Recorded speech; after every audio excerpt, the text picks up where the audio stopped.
Finally, you got a fully remote job and ready to travel, but your new employer deliberately told you not to leave your province or state to avoid any tax complications. What should you do now? In this video, I will give you several tips. Before we begin, some disclaimers. I do not recommend moving without consent of your employer. I have never done it myself, and these are only tips I imagine myself using when moving to another country secretly. So I will not take any responsibility if you have trouble doing taxes by listening to me. I'm making this video just for my personal entertainment. Hello everyone, my name is Hugo, a Linux user who dares to have a girlfriend. Usually I make videos trying to get people fall in love with Linux, because your experience on Linux shouldn't be good, it should be great. Now let's jump into the unusual video. You might think the first step will be to find a good VPN before moving, but I beg to differ here. Imagine you are an IT support in an international company. Hello, IT? Have you tried turning it off and on again? You have the access to the log from all the internet activities in your company. Do you really want to check every geolocation people are signing in from and match their regular sign-in IP address? I don't think so. If the city you are moving to has any employee who is doing the same job as you, there is very little chance the company's monitor alarm will go off if you connect to the company's VPN in the same location. Instead, your number one job before moving is to find a white wall and use that as your background to dial into meetings for several days or weeks. Because white walls are common enough to find in any city. Make sure to use the same noise-canceling headphones and webcam to dial into meetings before and after the move.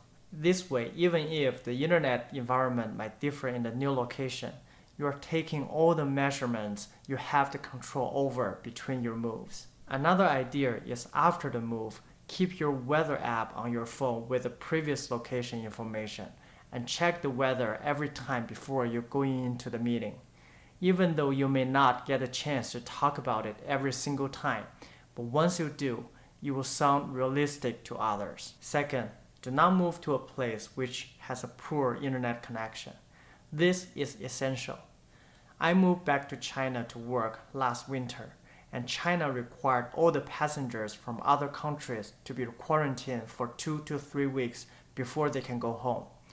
Usually, they will lock people up from 3 to 4 planes in the same hotel.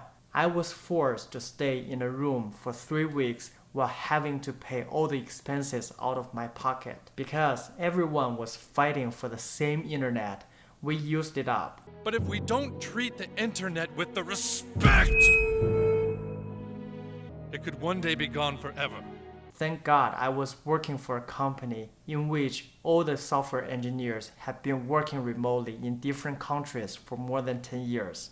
I told them the situation and they were super understanding. Thus, if your company is not like that, do your research before you move and make sure you can manage to have the internet the very next Monday after you land. Thirdly, make sure you can still operate within the original working hours.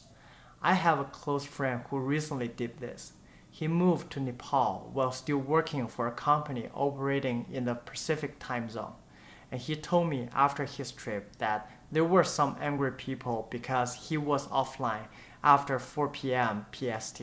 If you can't stay logged in during the regular working hours your company expects you to do, then make sure you won't get fired by being yelled at once or twice. No, God! No, God, please, no! No! No! No! Now, let's talk about the technical stuff. As a Linux channel, the first thing I do is of course suggest to join a company that allows employees to use Linux. Using Linux is not required for your secret move, but this is my channel and I want to put it here. I also know this is not suitable for a lot of people out there because usually only system admins, software developers, and all the IT related roles will be able to have the luxury to request Linux machines from their employers. And if you're not one of them, feel free to skip ahead. You can check out the chapter below and see the next tip, or use this time to hit the like button and subscribe to my channel. From my personal experience, I was able to use CentOS in IBM when it was still being developed, Ubuntu on bare metal in Amazon, Ubuntu in VirtualBox in Thomson Reuters. I was able to use whichever distribution I liked in the small company I mentioned above, but couldn't use Linux when I was in Deutsche Bank. And Meta doesn't allow mobile app engineers to use Linux. I recommended using Linux because compared to Windows and Mac OS, Linux is more privacy oriented. There are lots of restrictions on how the permission is assigned to applications. Also, if you have the admin rights to the system, which is usually the case for software engineers, you have the power to alter the system however you like.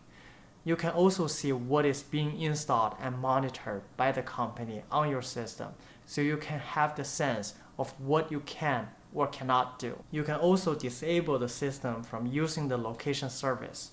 But be mindful here, even after disabling the location service, your public IP address can easily give away where you are without a VPN. All I'm saying here is that you will have a better transparency and control over the system when using Linux. I had a colleague from Amazon building his customized Linux kernel every day on the company-issued system during work hours. On Linux, you can also install a window manager, so when you're in the office, you can also quickly switch from my YouTube channel to work when you sense somebody is approaching. Linux is so good. I can continue rambling on and on and on, but I know you're not here to learn how to use Linux, so let's move on. Finally, let's talk about VPN. I put it in the final spot because first, as I mentioned above, the company may not have the capacity to hire a bunch of people just to see where do people log in every day. Moreover, it can be tricky to set up. I was able to work in China when hired from Canada because first, I had the company's consent, and second, that company did not use Cisco anyconnect. But I do not see anyone mentioning Cisco can work in a system that is running other VPN clients at the same time. It doesn't mean it is not doable if you own a modern router at your new location. I'm just assuming this will work. I didn't try it myself because I don't currently own any VPN plan as my channel is not being monetized yet, and I'm not being sponsored by any of those VPN companies. I do know almost all the VPNs support OpenVPN protocol, and a lot of modern routers have the built-in OpenVPN client out of the box. So my thought is to run two VPNs separately. Connect your router using VPN client to any major VPN company so that all the devices in your network will be seen as being located in your original location. And then Cisco will probably not fight the other VPN on your company-issued laptop. Let me know if you have tried this because in my mind it works perfectly. Finally, I'd like to thank you for watching. I hope my deviate of content will not lose me any subscribers. I tried very hard in this video to sell Linux, and I will see you in the next one. Bye.